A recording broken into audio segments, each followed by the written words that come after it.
Hi, everybody. It's Guy, aka Ryan Reynolds, aka Jerry Cruzman, or Guy.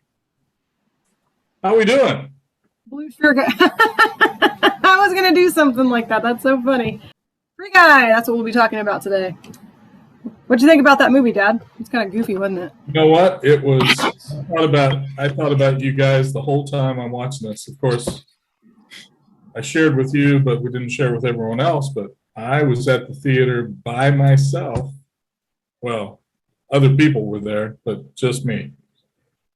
So I'm thinking, I'm thinking about you guys. I'm watching this movie, and it was a unique movie.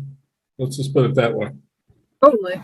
The more I think about it, the more I think I enjoyed it. So, Yeah. The movie got better as it went along. It was a good movie. It was funny. It was very creative. That was yeah, fun. I agree. There was a lot of dynamic to it. But it definitely got better as it went. So by the end of it, I was really, really glad that I went to go see that. So. Yeah. All right, Free Guy is out in theaters. PG-13, comedy, action, 1 hour and 55 minutes. 82% Rotten Tomatoes, 7.6 out of 10 on IMDb. 91% liked this movie. Yeah. There, I got you this time. I agree with you. That's exactly what I read. I just can't find it. It's grossed $94.4 million in the United States and Canada and $147 million in other territories. So it's got a worldwide total right now of $241.8 million. I believe the budget was 101, believe it or not. 100 to 125 million. Yes, that's exactly right. And so I'd say that's a winner. Winner, winner, chicken dinner. It was a winner. It was silly.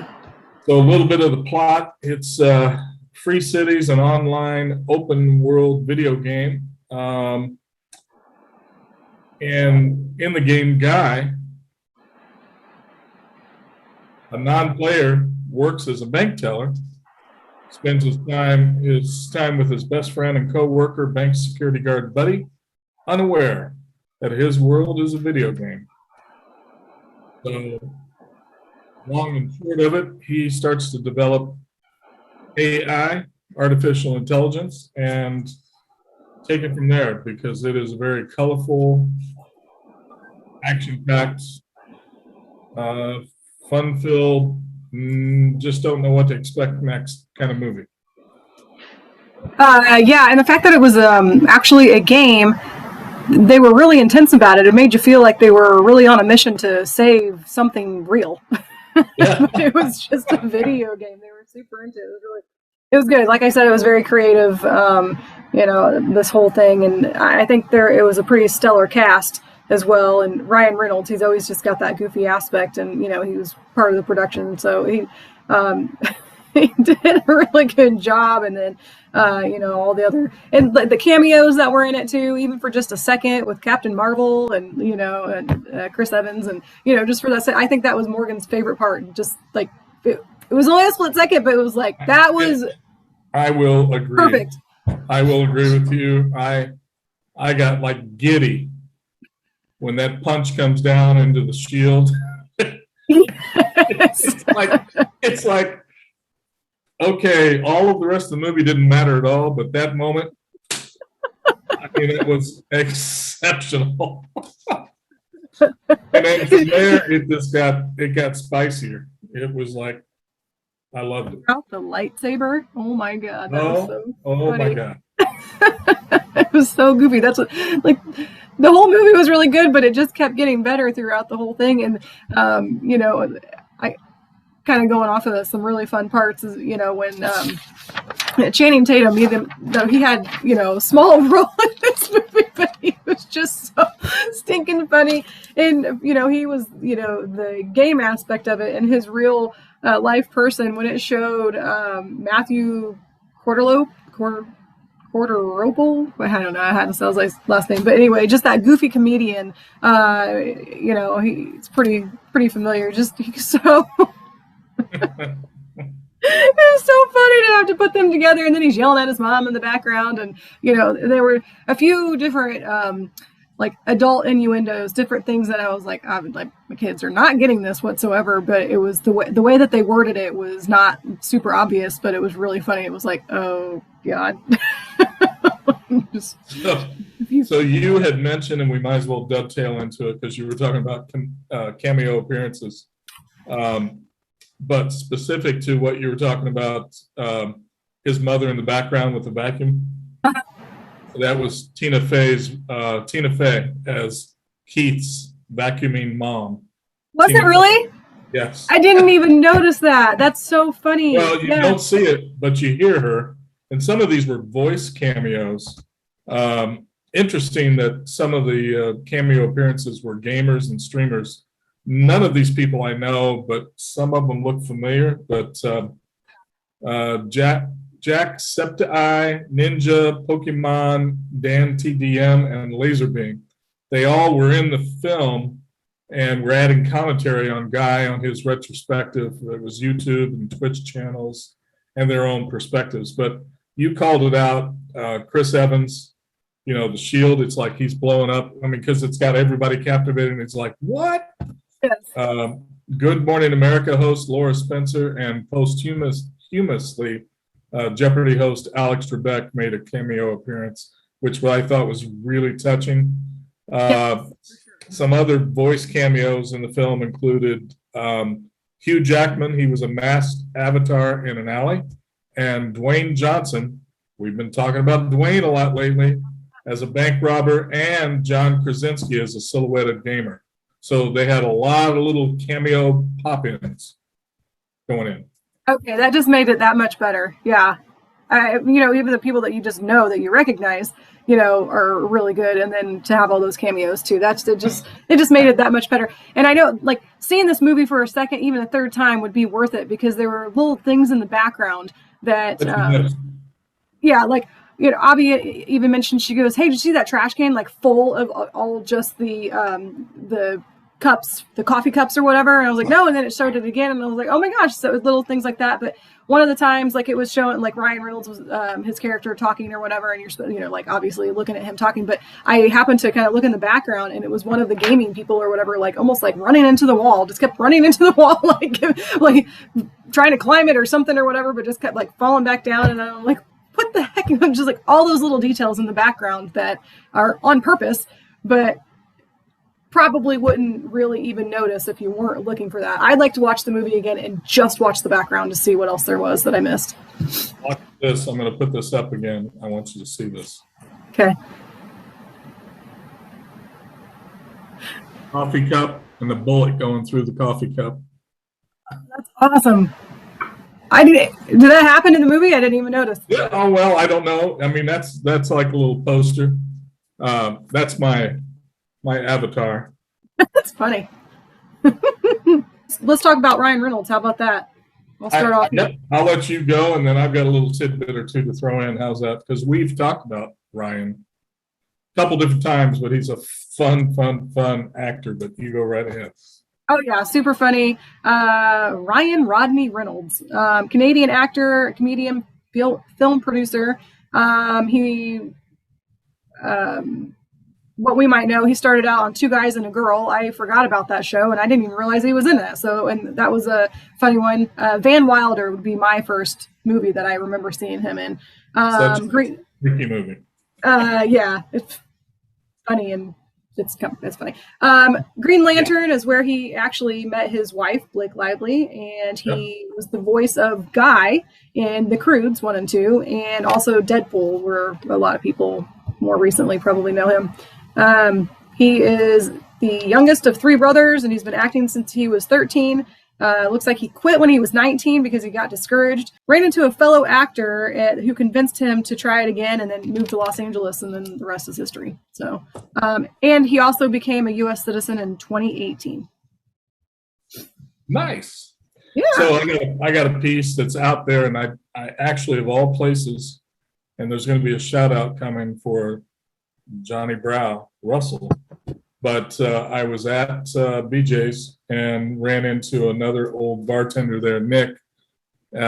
Nick, actually, the guy I was talking to, I'd never even met before, and we were talking about Ryan Reynolds and Aviation American Gin. So back in February of 2018, Reynolds acquired a stake in Aviation American Gin. He stated that his interest went beyond that of an owner and that he just planned to oversee the product's creative direction as well as taking an active role in the business. So in November of 2019, he purchased an ownership stake in Mint Mobile, which I think is not really even directed to this, but he joined the board of Match Group in July of 2020. In August of 2020, Diageo, I believe is how it's pronounced, announced it was acquiring Aviation American Gin in a deal valued up to $610 million. So whatever portion his stake was, that's what Ryan got. Yeah, that was pretty impressive. I read that same thing and I was like, well, that's a lot of money. That's a lot of money. It's big time. Yeah, he also was announced that partnership consisting of Reynolds and fellow actor Rob McElhenney was in talks to purchase a Welsh football club. So I believe that went through in February of 2021. Anyway, little interesting facts about Mr. Reynolds. Well, I figured you'd probably want to talk about Jodie Comer. She looked familiar to me, but then I read about her and I was like, I don't know anything about her. Nothing. Yeah, there wasn't even, Great. when I was pulling her up, there wasn't a picture, but she was one of those actresses in both, well, for Avatar and then in real life, they were totally different, but at the same time, they were interesting. And I liked her a lot. English actress, which was interesting because her avatar was English, but in real life she wasn't English. So that was throwing me a curve all over the place. But that's okay. Yeah, she did a great job on both ends. Like, she really played both characters really, really well and totally sold it. It was like, I loved it. She did a great job. I agree. She's best known for her role in the British drama spy thriller Killing Eve. So that's 2018 to present. She doesn't have a lot of film. Star Wars: The Rise of Skywalker, she was Rey's mother. And then Free Guy, and I've seen this movie talked about a couple different times coming out later in 2021 called The Last Duel. And I actually saw a preview of that, and you may have too, at the screening that I went to for Free Guy. But she is the lead actress in that movie, and it looks very interesting. Can't wait to see her more. I think she did a great job. I do too. Yeah. So I just had a tiny bit on Joe Keery. Nice. Yeah, just a little bit. There's not a whole lot yet because he's really just starting going. Actor and a musician. He has 4 sisters. He was in Stranger Things. I think that it's still good. There's another season getting ready to come out, and hopefully maybe another season after that. I don't know, but it was amazing in that one. He did 100 auditions before his breakout role for Stranger Things. And he was in a KFC commercial as well as a Domino's commercial. And he's a guitarist for his band Post Animal. But since then, maybe 2018, I think it said, he's just had a few of his own singles out. So that's good stuff. Yeah, I really like him too. He was in, and I don't remember him, but it was a good movie, and I enjoyed the movie. 2017 Molly's Game. He was in some other films, but not anything that really pops up that I've seen before. A short film, and the latest was Free Guy, which we just watched. Good little actor. Yeah, totally. He's. I noticed when he was speaking really fast in his lines and stuff. And sometimes I think of that, I'm like, man, did he do that all in one take? Because it sounds like it. And like, I love that when I don't know. I don't think I could memorize a single sentence. So Antoine, which you may have picked up on and maybe not, but Antoine is Taika Waititi. His real name is Taika David Cohen, but he's known professionally as Taika Waititi. He's a New Zealand film, television director, producer, screenwriter, actor, comedian. He is behind the scenes and directs several roles of The Mandalorian. He was also in Jojo Rabbit. If you haven't seen it, it's worth a watch. It's kind of strange. So he's been around and in a lot of stuff, and a very good actor, director. Milton Howry, also known as Rel Howery, Will Rel Howry. buddy, his old best friend. I liked him. Mm-hmm. Me too. He was in the scary movie. Have you seen Get Out 2017? Jordan Peele directed. Very good movie. He was in that. Sean Levy, the director. Yes. Canadian film director, producer, and actor. His directing credits include Big Fat Liar, Cheaper by the Dozen, Night at the Museum series, and Stranger Things. Yeah, he did a really good job. We want to rate this. Oh, we're going to rate it? I'm going to let you go because I already heard Avi's rating. So I got to think you're going to be close to that. I didn't even remember what she said. 4.3. 4.3. Yeah. I was going to probably maybe a 4.1 or something. Right. I think it was a really good movie, but it was a good movie. I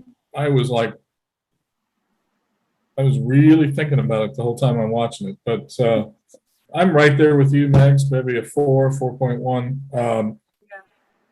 And just because we're not calling it a 4.5 doesn't mean it's not a fun movie. It's especially if you know all about the cameos and you look for those little pieces. And there's those moments in there that just like, the shield.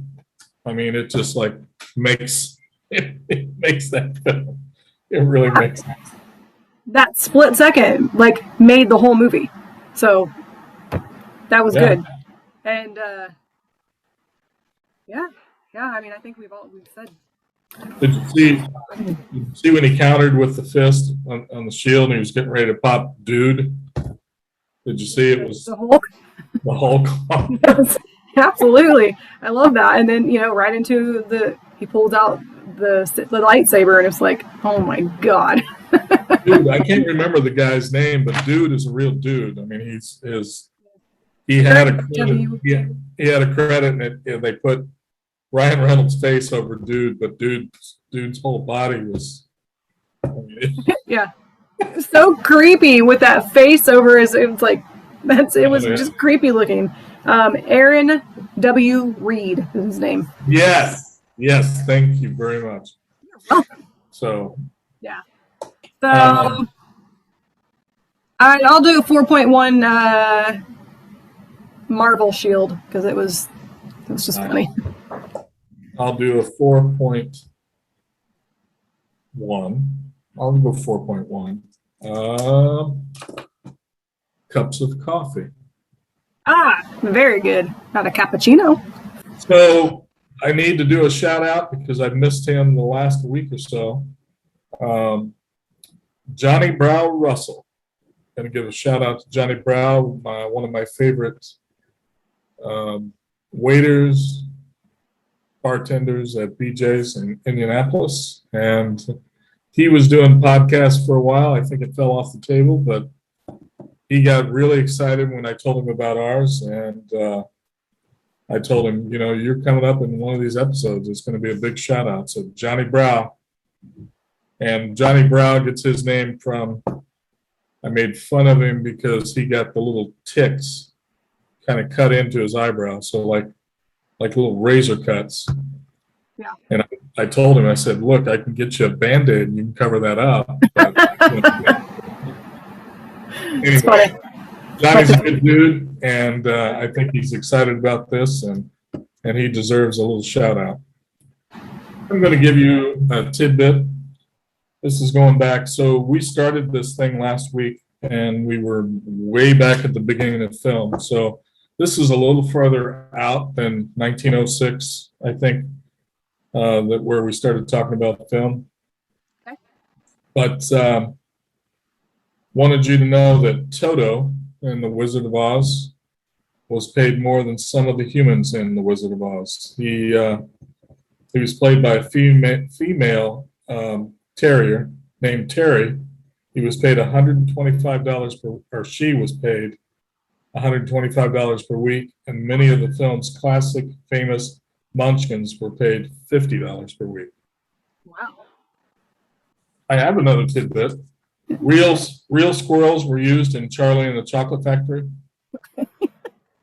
Director Tim Burton decided to use 40 squirrels in the 2005 remake of the classic film. The rodents were trained by a professional animal trainer, and it took 19 weeks to train them to sit on the stools, open nutshells, and sit on a conveyor belt. No way. Yes. That's hilarious. There you go. I like that. I like that. That eyeball looks funny. That's some really good information there, Dad. That's what I do, man. I pull that stuff out.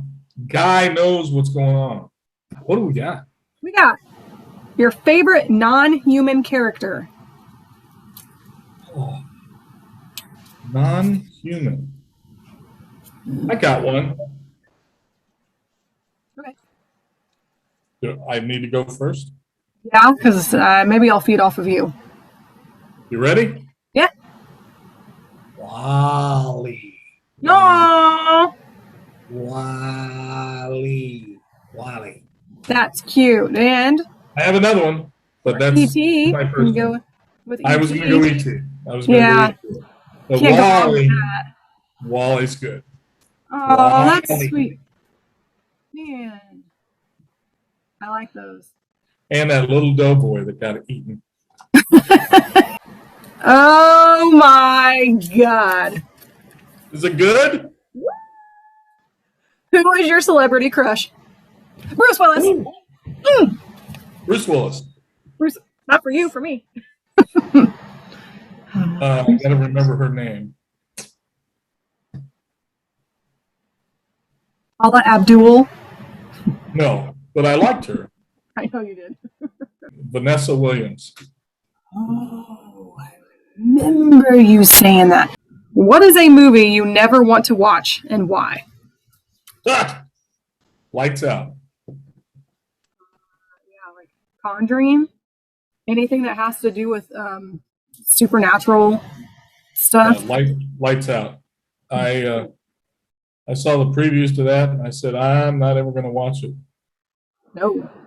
Because it just the previews alone kind of freaked me out. So, Yeah. although it really looks like a good movie, it looks like it's done very well, but Yeah. I won't watch it.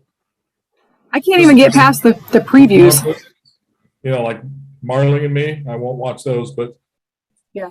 from a scary perspective, I won't watch Lights Out. No, that one. Dominic's been trying to ask me if I want to watch that, and I'm like, no, never. Anything that has to do with You'll have bad dreams. supernatural and freaky. Who is the most underrated actor or actress in your opinion? I don't know if I would classify them as underrated, but two actors come to mind only because I like them both a lot, and they've been in a lot of good stuff. In fact, one, if not both of them, won Academy Awards. But so that kind of defeating the question a little bit. But Sam Rockwell. Okay. Mm-hmm. And Christopher Walken. Christopher Walken. Yeah. Those are good ones. I like those, Dad. Yeah, I'll agree with you on those. Again, shout out to Johnny Brow, Russell. Johnny, thanks for being there for us, buddy. I hope you enjoy these. And a little shout out to everyone else to please watch, like, subscribe. Don't have a good day. No, Have a great day. great day. Bye, everybody.